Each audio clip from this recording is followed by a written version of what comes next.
Hello दोस्तों, स्वागत है आप सबका आपके अपने इस यूट्यूब चैनल पर जिसका नाम है अज्जू भैया स्टडी पॉइंट।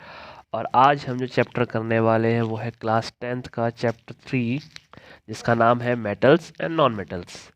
तो बिना कोई देर करे हम इसको शुरू करते हैं। तो सबसे पहला जो हमारा क्वेश्चन हमारे सामने है वो बोला है the most abundant metal in the earth crust. बोला कि अर्थ क्रस्ट में सबसे ज़्यादा अमाउंट में जो मेटल पाया जाता है वो कौन सा है। तो सबसे ज़्यादा जो पाया जाता है वो हमारा पाया जाता है एल्यूमिनियम। ठीक है, एल्यूमिनियम हमारा सबसे ज़्यादा पाया जाता है। ठीक है, फर्स्ट नंबर पे आता है। उसके बाद आता है हमारा आयरन, सेकंड नंबर पे, सेकंड मोस्ट अबंडेंट मेटल है। और फिर आता है हमारा कैल्शियम, ठीक है, थर्ड नंबर पर। और फिर आता है हमारा सोडियम फोर्थ नंबर पर। तो इस प्रकार से हमारे मेटल्स पाए जाते हैं। अगर हम ओवरऑल एलिमेंट देखें कि भाई कौन कौन सा एलिमेंट फर्स्ट पे आता है, सेकंड में आता है, तो जो ऑक्सीजन है वो हमारा टॉप करता है उसमें ओवरऑल में। ठीक है, और उसके बाद होता है हमारा सिलिकन। ठीक है, इनको नॉन मेटल्स में भी बोल सकते हैं, ओवरऑल भी बोल सकते हो, फर्स्ट और सेकंड है। ठीक है, तो नेक्स्ट क्वेश्चन जो हमारा, तो ये भी याद कर लेना कि भाई फर्स्ट कभी कभी होता है कि भाई सेकंड पूछ लेते हैं, थर्ड पूछ लेते हैं, तो वो भी याद कर लेना उसके हिसाब से। ठीक है, मेटल की जगह नॉन मेटल्स पूछ सकते हैं। तो नेक्स्ट क्वेश्चन जो हमारे पास अगला क्वेश्चन है वो हमारा which property of metal is used for making bells and string of the musical instrument like sitar and violin. ठीक है, बोला जो सितार वायलिन वगैरह में जो हमारी वायर्स रहती हैं, ठीक है, जो स्ट्रिंग्स रहती हैं, वो किस प्रॉपर्टी पर बेस होती हैं। ठीक है, तो हमको पता है सोनोरस, यानी जब भी हम मेटल को स्ट्राइक करेंगे तो उनमें से क्या होती है, एक साउंड प्रोड्यूस होती है। ठीक है, तो उसी प्रॉपर्टी पर ही हमारी बेस होती है। ठीक है, इसके बाद हमको पता है मेलिबिलिटी। मेलिबिलिटी क्या होता है कि हम उनको पीट पीट के क्या कर सकते हैं, थिन शीट्स में कन्वर्ट कर सकते हैं। ठीक है, डक्टिलिटी क्या होता है, ठीक है, ड्रॉन इनटू वायर्स। ठीक है, खींच खींच के उनको हम लंबा कर सकते हैं उनको गर्म करने के बाद। ठीक है, और कंडक्टिविटी तो हमको पता है कि कंडक्ट करवाना किसको, हीट एंड इलेक्ट्रिसिटी को। ठीक है, तो ये भी याद रखना भाई कि प्रॉपर्टी का मतलब क्या क्या होता है। तो नेक्स्ट क्वेश्चन पे चलते हैं हमारा aluminium is used for making utensils which of the following properties of aluminium are responsible for the same. बोला कि एल्युमिनियम के बर्तन बनाए जाते हैं, आपने घरों में देखा होगा, अपने आसपास देखा होगा। तो बोला कि ऐसा क्यों, ऐसा क्या खास बात है, बर्तन इन द सेंस जो कुकिंग वाले बर्तन रहते हैं जिनमें हम पकाते हैं, तो उनको लिए क्यों प्रेफर किया जाता है कि भाई एल्युमिनियम के लिए होने चाहिए। ठीक है, तो सबसे पहला तो कारण होता है गुड थर्मल कंडक्टिविटी। ठीक है, यानी उनकी थर्मल कंडक्टिविटी अच्छी होती है, यानी हीट को अच्छे से पास कर पाते हैं हमारे खाने तक, और खाना हमारा अच्छे से पकता है, जल्दी पकता है। ठीक है, दूसरा उसका कारण होता है हाई मेल्टिंग पॉइंट। ठीक है, इतनी हीट देने पर भी वो हमारे बर्तन मेल्ट नहीं होते, क्योंकि उनका मेल्टिंग पॉइंट क्या होता है, हाई होता है। तो ये वो दो कारण है जिसके वजह से हम एल्युमिनियम को चुनते हैं। ठीक है, तो अब देख लो फर्स्ट और फोर्थ कहाँ पे, तो डी ऑप्शन हमारा सही हो जाएगा। ठीक है, नेक्स्ट क्वेश्चन जो है हमारा बोला poorest conductor of heat among metal is. बोला इन सब में से सबसे पुअरेस्ट कंडक्टर कौन है, इन सब में सबसे पुअर कंडक्टर है भाई, कंडक्टर है लेड। ठीक है, लेड सबसे पुअर कंडक्टर है among these metals. Galvanization is a method of protecting iron from rusting by coating with a thin layer of. ठीक है भाई, बोला कि हम क्या करते हैं, एक प्रोसेस होती है गैल्वनाइजेशन। ठीक है, वो बेसिकली हम किस पे करते हैं, आयरन पे करते हैं। ठीक है, ताकि जो हमारा आयरन का कोई भी आर्टिकल है, ठीक है, हमारा आयरन का कोई भी आर्टिकल है, या हमारा आयरन हो गया सपोज, ठीक है, उसके ऊपर एक पतली सी कोटिंग चढ़ाते हैं हम। ठीक है, ताकि उस पर ऑक्सीजन जो है हमारी एक्ट ना कर सके। तो मतलब वो जो कोटिंग चढ़ती है वो किसकी होती है, ठीक है, तो वो जो कोटिंग चढ़ती है वो हमारी होती है किसकी, जिंक की। ठीक है, तो ये हमारा जिंक हो गया। ठीक है, ये हमारा आयरन हो गया, और इसको हम प्रोटेक्ट करते हैं।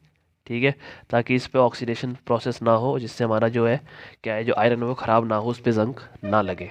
ठीक है, नेक्स्ट क्वेश्चन हमारा क्या है, बोला एक एलिमेंट है एक्स जिसको इतना सॉफ्ट है कि हम एक चाकू से भी काट सकते हैं।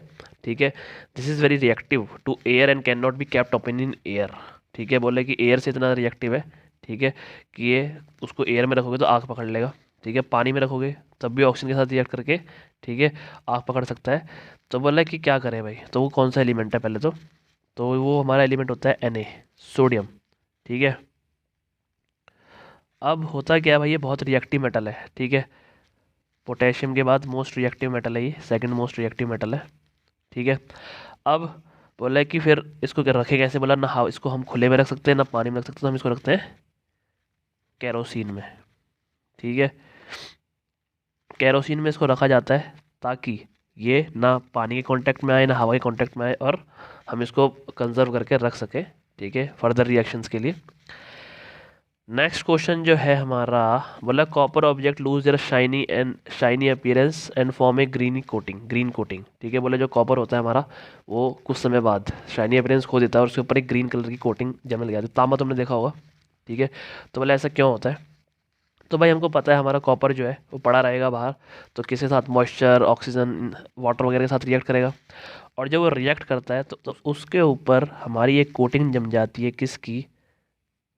जो ग्रीन कलर की कोटिंग होती है ना, CuCO3.CuOH होल ट्वाइस। ठीक है, इसका नाम होता है बेसिक कॉपर कार्बोनेट। ठीक है, अब आप बोलेंगे कि भाई यहाँ पे दो कार्बोनेट दिख रहे हैं तुमको, कॉपर कार्बोनेट, एक में लिखा है बेसिक, एक में लिखा है नॉर्मल।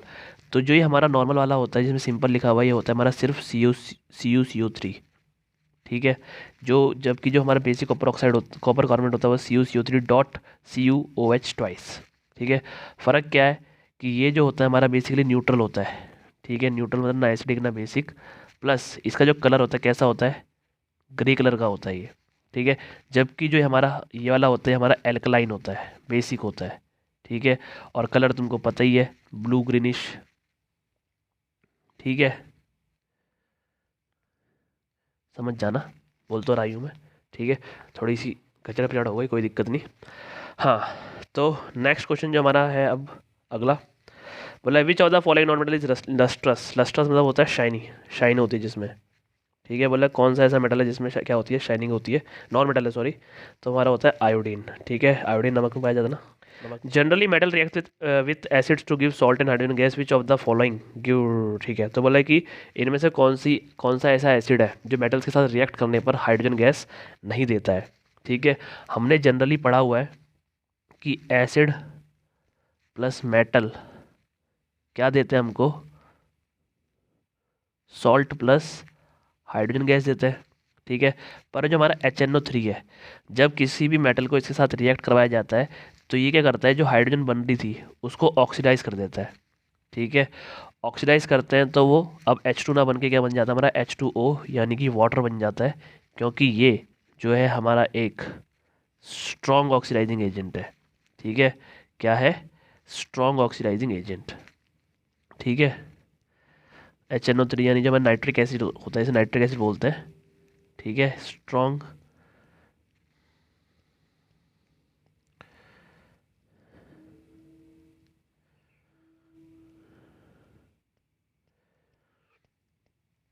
ऐसा क्यों होता है? क्योंकि जो हमारा HNO3 है, नाइट्रिक एसिड जो है वो क्या होता है? एक स्ट्रॉन्ग ऑक्सीडाइजिंग एजेंट होता है। ऑक्सीडाइजिंग एजेंट जो दूसरों को ऑक्सीजन देता है।